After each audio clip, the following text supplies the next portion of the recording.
ഇവിടെ നമുക്ക് മത്തായിയുടെ സുവിശേഷം 6-ാം അധ്യായം 6 വാക്യങ്ങളൊക്കെ പരിശോധിക്കുമ്പോൾ വായിക്കുമ്പോൾ രഹസ്യത്തിൽ എന്നുള്ള ഒരു വാക്ക് നമുക്ക് കാണുവാൻ കഴിയും. രഹസ്യത്തിൽ പിതാവായ ദൈവത്തോട് പ്രാർത്ഥിക്കുന്നതിനെ കുറിച്ചാണ് അവിടെ വ്യക്തമായി പറഞ്ഞിരിക്കുന്നത്. പ്രാർത്ഥനകൾ പല വിധങ്ങളിലുണ്ട് എന്ന് നമുക്കറിയാം. പ്രാർത്ഥനകൾ പല വിധത്തിലുണ്ട്. പ്രാർത്ഥനകൾക്ക് പലപ്പോഴും മറുപടി ലഭിക്കാതിരിക്കുന്ന സാഹചര്യങ്ങളുമുണ്ട്. പലപ്പോഴും നാം ദൈവത്തോട് പ്രാർത്ഥിക്കുന്നുണ്ട്. ദീർഘനാളുകളായി, വർഷങ്ങളായി, ദീർഘ ആണ്ടുകളായി പ്രാർത്ഥിക്കുന്ന ചില വിഷയങ്ങളുണ്ട്. എങ്കിൽ ഇന്ന് പകൽക്കാലം ഈ യോഗത്തിന്റെ നടുവിൽ എങ്ങനെ പ്രാർത്ഥിക്കണമെന്നും എങ്ങനെയുള്ള പ്രാർത്ഥനകളാണ് ഈ കാലഘട്ടങ്ങളിൽ ഉള്ളതെന്നും വേദപുസ്തകപരമായിട്ട് എത്ര തരത്തിലുള്ള പ്രാർത്ഥനകളുണ്ടെന്നും നാം എങ്ങനെ പ്രാർത്ഥിക്കണമെന്ന് രസമായി ഇന്ന് പകൽക്കാലം നമുക്ക് പഠിക്കാം. പ്രാർത്ഥനകൾ 2 തരത്തിലുണ്ട്. ഒന്നാമത്തെ പ്രാർത്ഥന എന്ന് പറയുന്നത് അപേക്ഷിക്കുന്ന പ്രാർത്ഥനയാണ്, റിക്വസ്റ്റ് ചെയ്യുന്ന പ്രാർത്ഥനയാണ്. റിക്വസ്റ്റ് ചെയ്യുക എന്ന് പറയുന്നത് നമുക്കറിയാം, ഒരു വ്യക്തിയോട് നാം ഇന്നത് ചെയ്തു തരണമേ എന്ന് അപേക്ഷിക്കുന്നതാണ് റിക്വസ്റ്റ്. ചില കാര്യങ്ങൾ അപേക്ഷിക്കുന്നതാണ് റിക്വസ്റ്റ് കൊണ്ട് അർത്ഥമാക്കുന്നത്. നമ്മുടെ പല പ്രാർത്ഥനകളും അപേക്ഷിക്കുന്നതാണ്. പല പ്രാർത്ഥനകളും അപേക്ഷിക്കുന്നു. ദൈവമേ, അവിടുന്ന് നീ ചെയ്തു തരണമേ. ഭൂമിയുടെ ഇങ്ങേയറ്റത്ത് നിന്ന് സ്വർഗത്തിലിരിക്കുന്ന ദൈവത്തോടും ദൈവമേ നീ ചെയ്ത് നൽകണമേ എന്ന് അപേക്ഷിക്കുന്നതാണ് അപേക്ഷയാലുള്ള പ്രാർത്ഥന എന്ന് പറയുന്നത്. രണ്ടാമത്തെ പ്രാർത്ഥനയുടെ രീതി എന്ന് പറയുന്നത് കമാൻഡിംഗ് പ്രയർ ആണ്, അഥവാ ആജ്ഞാപിക്കുന്ന പ്രാർത്ഥനയാണ്. ഇന്നത് നിശ്ചയമായി നീ ചെയ്ത് നൽകണമെന്ന് ഉറപ്പോടെ ദൈവത്തോട് പറയുന്ന പ്രാർത്ഥന ശൈലിയാണ് രണ്ടാമത്തെ പ്രാർത്ഥന ശൈലി. ഇന്ന് ഈ വചനം സംസാരിക്കുന്ന ഈ നേരത്തെ നിങ്ങൾ ഈ 2 കൂട്ടത്തിൽ ഏതിലാണെന്ന് നോക്കുക. അപേക്ഷിക്കുന്നവരുടെ കൂട്ടത്തിലാണോ, മറിച്ച് ദൈവത്തിൽ നിന്ന് അവകാശത്തോടെ ചോദിച്ചു വാങ്ങുന്നവരുടെ കൂട്ടത്തിലാണോ? 2 കൂട്ടരുണ്ട്. 2 തരത്തിലുള്ള പ്രാർത്ഥനകളുണ്ട്. ഒന്ന്, ദൈവത്തോട് തരണമേ എന്ന് റിക്വസ്റ്റ് ചെയ്യും. 2, ദൈവമേ നിശ്ചയമായി നൽകണമേ എന്ന് കമാൻഡ് ചെയ്യും. എബേസിന്റെ പ്രാർത്ഥന നമുക്കറിയാം. എബേസ് ഇങ്ങനെയാണ് പ്രാർത്ഥിച്ചത്: നീ നിശ്ചയമായി എന്നെ അനുഗ്രഹിക്കണം. എബേസിന്റെ പ്രാർത്ഥന രീതി എങ്ങനെയാണ്? റിക്വസ്റ്റ് ചെയ്യുന്ന പ്രാർത്ഥനയല്ല. എബേസിന്റെ പ്രാർത്ഥന രീതി കമാൻഡ് ചെയ്യുന്ന പ്രാർത്ഥനയാണ്, ആജ്ഞാപിക്കുന്ന പ്രാർത്ഥനയാണ്, ചെയ്ത് നൽകണമെന്ന് അവകാശത്തോടെ ചോദിക്കുന്ന ഒരു പ്രാർത്ഥനയാണ്. ഇന്ന് പലകാലം ഈ വചനം കേൾക്കുമ്പോൾ നമ്മുടെ പ്രാർത്ഥനയുടെ ശൈലികൾ എന്താണ്? ഒരു മകന് തന്റെ പിതാവിനോട് പറയാം, എനിക്ക് എന്നത് ചെയ്തു നൽകണം. ഒരു മകൾക്ക് തന്റെ മാതാവിനോട് പറയാം, എനിക്ക് ഇന്നതൊക്കെ ചെയ്തു നൽകണം. അത് ആ മകനിലും മകളിലുമുള്ള അവകാശമാണ്. ഇതുപോലെ തന്നെ നാം ദൈവമക്കളായിരിക്കുമ്പോൾ, ദൈവത്തിന്റെ മക്കളെന്ന സവിശേഷതയുള്ളവരായിരിക്കുമ്പോൾ ദൈവത്തിൽ നിന്ന് അവകാശങ്ങൾ നമുക്കുണ്ട്. ദൈവത്തിൽ നിന്ന് അനുഗ്രഹങ്ങൾ നേടിയെടുക്കുവാൻ നമുക്ക് അവകാശമുണ്ട്. നാം 2ാം തരത്തിലുള്ള 2ാം രീതിയിലുള്ള പ്രാർത്ഥന ശൈലിയിൽ നാം മുന്നോട്ട് പോകണം. നാം ദൈവത്തോട് ചോദിച്ച് തന്നെ ചില കാര്യങ്ങൾ വാങ്ങണം. നാം ദൈവത്തോട് ചോദിച്ചു തന്നെ, ദൈവത്തോട് അവകാശം പറഞ്ഞു തന്നെ നാം ദൈവത്തോട് ചോദിച്ച് അവകാശം പറഞ്ഞ് വാങ്ങണം. ഇതെന്റെ അവകാശമാണ്, ഇതെന്റെ അവകാശമാണ്, ഇതെനിക്കുള്ളതാണ് എന്നുള്ള ബോധ്യത്തോടെ നിശ്ചയത്തോടുകൂടെ ദൈവത്തോട് ചോദിക്കുമ്പോൾ ഈ ദൈവം നമുക്ക് മറുപടി നൽകുവാൻ വിചാരിച്ചു. ഈ ദൈവം നമുക്ക് മറുപടി നൽകുവാൻ വിചാരിച്ചു. പ്രാർത്ഥിച്ചു, വെറുതെ ആയിപ്പോയില്ല. യെഹെസ്കേൽ പ്രാർത്ഥിച്ചു,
സമർപ്പിച്ച് ദൈവത്തോട് പറയാം, ദൈവമേ എന്റെ അവകാശമാണിത്, തലമുറ എന്റെ അവകാശമാണ്, സമാധാനം എന്റെ അവകാശമാണ്, സമ്പത്ത് എന്റെ അവകാശമാണ്, ജീവിതത്തിൽ ഉയർച്ച അവകാശമാണ്.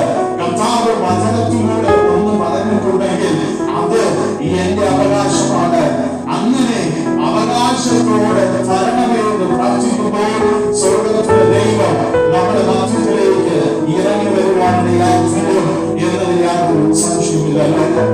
രണ്ടാമത്തെ കാര്യം എന്ന് പറയുന്നത് പ്രാർത്ഥനയുടെ രീതികളെ കുറിച്ച് മനസ്സിലാക്കി എങ്ങനെയൊക്കെയാണ് നാം ദൈവത്തോട് പ്രാർത്ഥിക്കേണ്ടത്. ഒന്ന്, രഹസ്യത്തിൽ ദൈവത്തോട് പ്രാർത്ഥിക്കുക. വിശുദ്ധ വേദപുസ്തകത്തിലെ മത്തായിയുടെ സുവിശേഷം 6-ാം അധ്യായത്തിന്റെ 6-7 വാക്യങ്ങൾ പരിശോധിക്കുമ്പോൾ പ്രാർത്ഥനയുടെ രീതികളെ കുറിച്ച്, പ്രാർത്ഥിക്കുന്നത് എങ്ങനെയായിരിക്കണമെന്നതിനെ കുറിച്ച്, എങ്ങനെ പ്രാർത്ഥിച്ചാൽ മറുപടി ലഭിക്കുമെന്നതിനെ കുറിച്ച് കർത്താവായ യേശുക്രിസ്തു തന്റെ നാവിലൂടെ പറയുന്നതായി കാണുവാൻ സാധിക്കുന്നുണ്ട്. ഇവിടെ മനുഷ്യനല്ല എഴുതുന്നത്, ഒരു ഗ്രന്ഥങ്ങളിലല്ല എഴുതുന്നത്, ഒരു എഴുത്തുകാരനല്ല എഴുതുന്നത്. കർത്താവായ യേശുക്രിസ്തു തന്റെ നാവിലൂടെ പറയുകയാണ്, നിങ്ങൾ രഹസ്യത്തിൽ തന്റെ പിതാവിനോട് പ്രാർത്ഥിക്കുക, നിങ്ങൾ രഹസ്യത്തിൽ തന്റെ പിതാവിനോട് പ്രാർത്ഥിക്കുക. രഹസ്യം എന്ന വാക്ക് പ്രയോഗിക്കുന്നത് ഒരുപാട് ചിന്തകളുണ്ട്, ഒരുപാട് അർത്ഥങ്ങളുണ്ട്. നമുക്ക് പലപ്പോഴും അതേ പല കാര്യങ്ങളിലും ദൈവത്തോട് രഹസ്യമായി പ്രാർത്ഥിക്കുവാൻ കഴിയാതിരിക്കുന്ന സാഹചര്യങ്ങളുണ്ട്. ജീവിതത്തിന്റെ യാത്രകളിൽ പല വിഷമങ്ങൾ, വേദനകൾ, പ്രതിസന്ധികളൊക്കെ വരുമ്പോൾ നമ്മുടെ രഹസ്യങ്ങളെ നമ്മുടെ വേണ്ടപ്പെട്ടവരോട് ഷെയർ ചെയ്യുന്നവരാണ് മനുഷ്യരെന്ന് പറയുന്നത്. എങ്കിലും വചനം പഠിപ്പിക്കുകയാണ്, നിങ്ങൾ രഹസ്യത്തിൽ ദൈവത്തോട് പ്രാർത്ഥിക്കുക. അങ്ങനെയെങ്കിൽ ഈ രഹസ്യത്തിലുള്ള പ്രാർത്ഥനയ്ക്ക് എന്തോ പ്രത്യേകതയുണ്ടെന്നല്ല അർത്ഥം. രഹസ്യത്തിലുള്ള പ്രാർത്ഥനയ്ക്ക് എന്തോ പ്രത്യേകതയുണ്ട്. രഹസ്യത്തിൽ ദൈവത്തോട് പ്രാർത്ഥിക്കുമ്പോൾ ദൈവം അത് ശ്രദ്ധ വെച്ച് കേൾക്കുവാനിടയായിത്തീരും.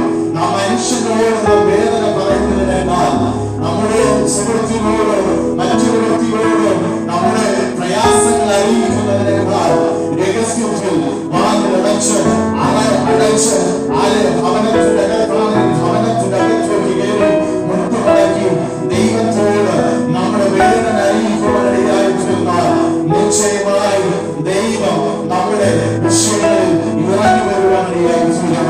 ഇവിടെ യേശുവിന്റെ നാമമാണ് ഇപ്രകാരം പറയുന്നത്, രഹസ്യത്തിൽ പിതാവിനോട് പ്രാർത്ഥിക്കുക, രഹസ്യത്തിൽ ദൈവത്തോട് പ്രാർത്ഥിക്കുക. രഹസ്യത്തിൽ പ്രാർത്ഥിക്കുമ്പോൾ നമ്മുടെ ജീവിതത്തിനകത്ത് മാറ്റങ്ങൾ സംഭവിക്കുവാനിടയായിത്തീരും. നാം എങ്ങനെ പ്രാർത്ഥിക്കണം? രഹസ്യത്തിൽ ദൈവത്തോട് പ്രാർത്ഥിക്കണം. വ്യക്തിപരമായ അനേക വിഷയങ്ങൾ നമുക്കുണ്ട്. ഒരു വ്യക്തിയോട് പുറത്തു പറയാൻ കഴിയാത്ത തരത്തിലുള്ള അനവധി വിഷയങ്ങളിലൂടെ നാം എരിഞ്ഞു പോകുന്നുണ്ട്.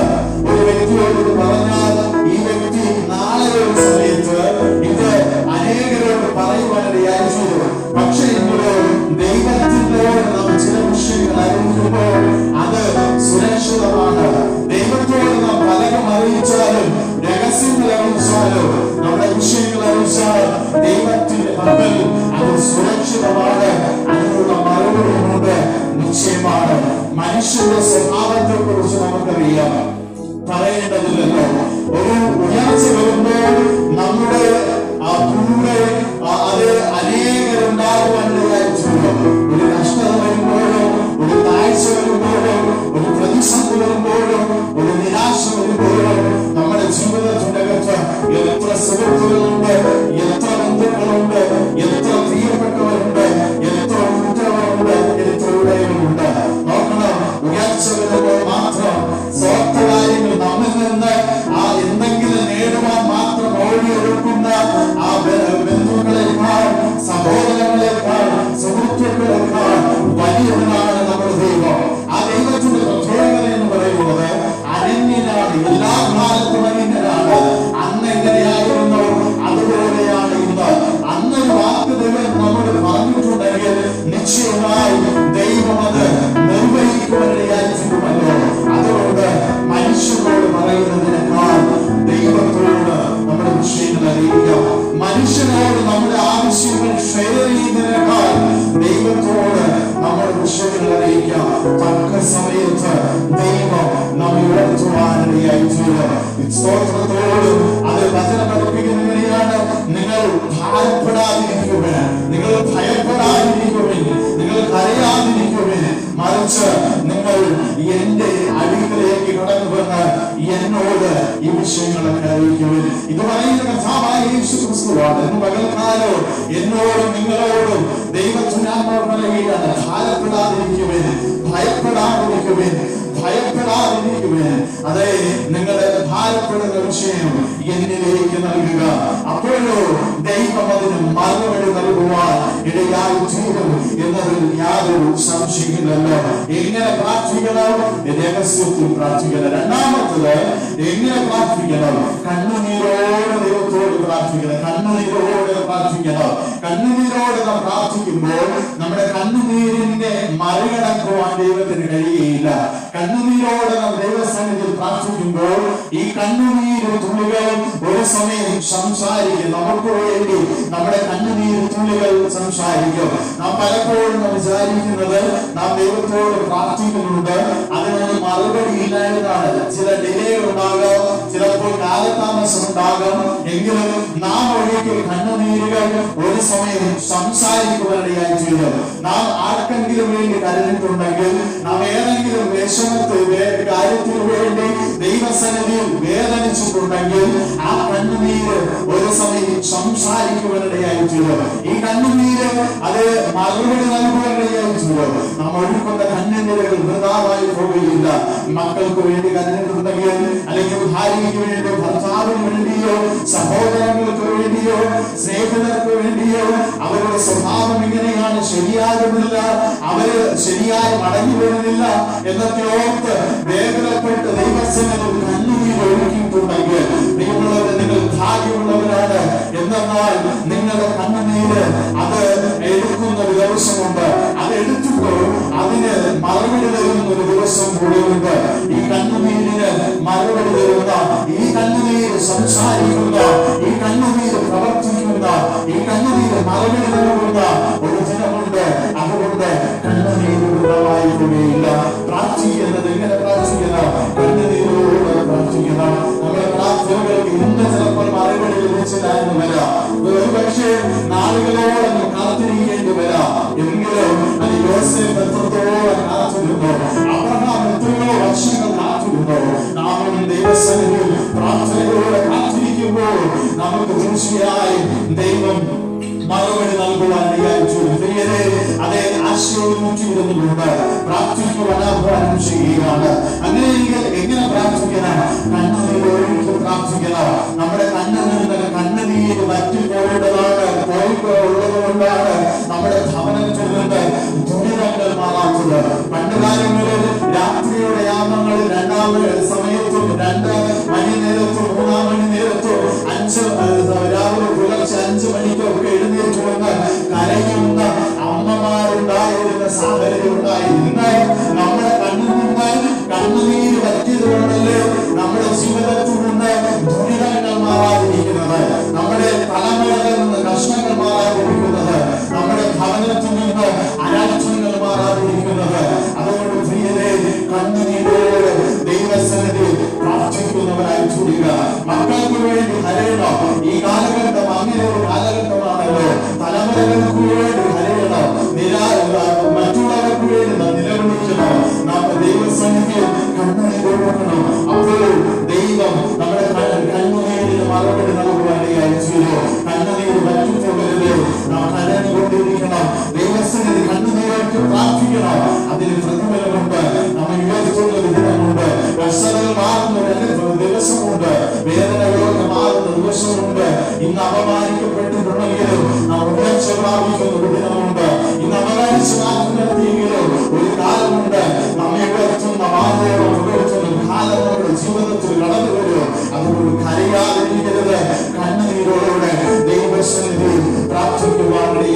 ഈ കാര്യങ്ങൾ ഫോളോ അപ്പ് ചെയ്താൽ നാം പ്രാർത്ഥിക്കുന്ന എല്ലാ വിഷയങ്ങൾക്കും മറുപടി ഉണ്ടായിരിക്കും. നാം വിശ്വസിച്ച് പ്രാർത്ഥിക്കുക. നാം ഒരു വിഷയത്തിന് വേണ്ടി പ്രാർത്ഥിക്കണം. ഉദാഹരണത്തിന് ഒരു ഭവനത്തിന് വേണ്ടി പ്രാർത്ഥിക്കണമെന്നിരിക്കട്ടെ. ഭവനത്തിന് വേണ്ടി പ്രാർത്ഥിക്കുമ്പോൾ ഭവനം ഉള്ളതിൽ കണ്ടുകൊണ്ട് പ്രാർത്ഥിക്കുക. അത് ലഭിച്ചു എന്ന് വിശ്വസിക്കുക. ഒരു വാഹനത്തിന് വേണ്ടിയാണ് നാം പ്രാർത്ഥിക്കുന്നതെങ്കിൽ അത് ലഭിച്ചു എന്ന് വിശ്വസിക്കുക. നമ്മുടെ തലമുറകളുടെ ഭാവിയാണ് നാം ആഗ്രഹിക്കുന്നതെങ്കിൽ അത് ലഭിച്ചു എന്ന് വിശ്വസിക്കുക.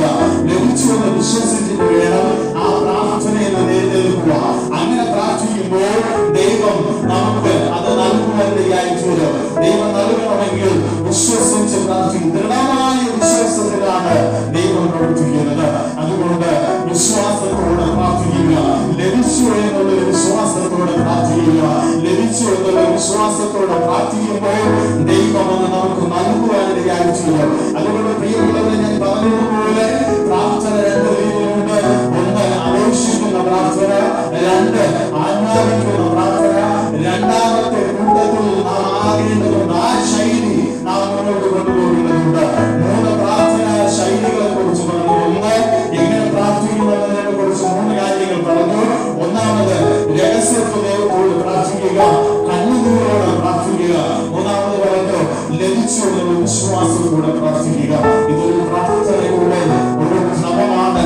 ഇങ്ങനെ പ്രാർത്ഥിച്ചാൽ നിങ്ങൾ പ്രാർത്ഥിക്കുന്ന എല്ലാ വിഷയങ്ങൾക്കും ദൈവം മറുപടി തരുവാനിടയായിരിക്കും. ഇങ്ങനെ ഈ രീതി നിങ്ങൾ സ്വീകരിച്ച് പ്രാർത്ഥിക്കുവാനിടയായിത്തീർന്നാൽ നിങ്ങൾ എല്ലാ വിഷയങ്ങൾക്കും ദൈവം മറുപടി തരുവാനിടയായിത്തീരും. നിങ്ങളുടെ കുടുംബം അനുഗ്രഹമായി തീരുവാൻ, നിങ്ങളുടെ മക്കൾക്ക് നല്ല ഭാവി ലഭിക്കുവാൻ, അവർ വിദ്യാഭ്യാസ ഉയർച്ച കൈവരിക്കുവാൻ, നിങ്ങൾക്ക് നല്ല ഭവനം ലഭിക്കുവാൻ, നല്ല വാഹനങ്ങൾ ലഭിക്കുവാൻ, സമൂഹത്തിന് നടുവിൽ നിങ്ങളുടെ ജീവിതം ഉയർച്ച പ്രാപിക്കുവാൻ, നിങ്ങൾക്ക് സാമ്പത്തികമായി നന്മ ഉണ്ടാകുവാൻ, നിങ്ങളുടെ രോഗങ്ങൾ മാറുവാൻ, നിങ്ങളുടെ നിരാശ മാറുവാൻ, നിങ്ങളുടെ കഷ്ടത മാറുവാൻ, നിങ്ങളുടെ പ്രതിസന്ധി മാറുവാൻ,